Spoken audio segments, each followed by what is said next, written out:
আসসালামু আলাইকুম, সবাই ভালো আছেন? এই যে দেখতে পাচ্ছেন এখানে আমি 1 পোয়া সুজি নিয়ে নিয়েছি আর 1 পোয়া সাদা তিল। এগুলো ভালো করে ভেজে নিব, একটু লাল লাল করে ভেজে নিব। আর এই যে এখানে আমি 1 পোয়া বাদাম ভালো করে ভেজে খোসা তুলে নিয়ে আমি ব্লেন্ডারে গুঁড়া করে নিয়েছি, একটু মোটা মোটা গুঁড়া।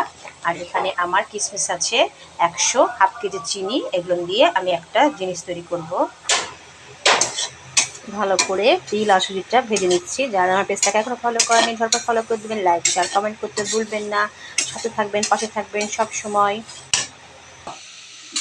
এই যে চিনি দিয়ে একটু পানি দিয়ে চিনিগুলো পাক হতে দিলাম।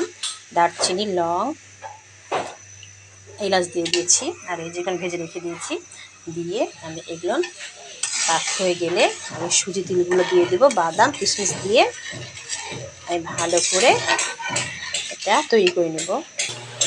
এই যে সবগুলো দিয়ে ভালো করে নাড়াচাড়া করে শুকনো করে পাক করে দিয়ে আমি প্লেটে তেল মাখিয়ে ছড়িয়ে ঠান্ডা করে বরফি কেটে নেব। এটা মজাদার একটা বরফি হয়ে গেল। এই যে দুইটা থালিতে ঢেলে নিলাম। থালিতে আমি তেল দিয়ে মাখিয়ে নিয়েছিলাম, তারপরে ঠান্ডা হলে এটা বরফি কেটে নেব। অসাধারণ হয়েছে, খেয়ে দেখলাম খুবই সুন্দর হয়েছে। সবাই অবশ্যই একবার হলে বানিয়ে খেয়ে দেখবেন, আর বাচ্চাদের জন্য এটা অনেক উপকার। এই যে এভাবে বানিয়ে নিলাম, এই যে নাড়ু করে নিলাম। আর আরেকটা এটা আছে, এটা ফ্রিজে রেখে দিব, একদিন পরে তারপরে তুলব।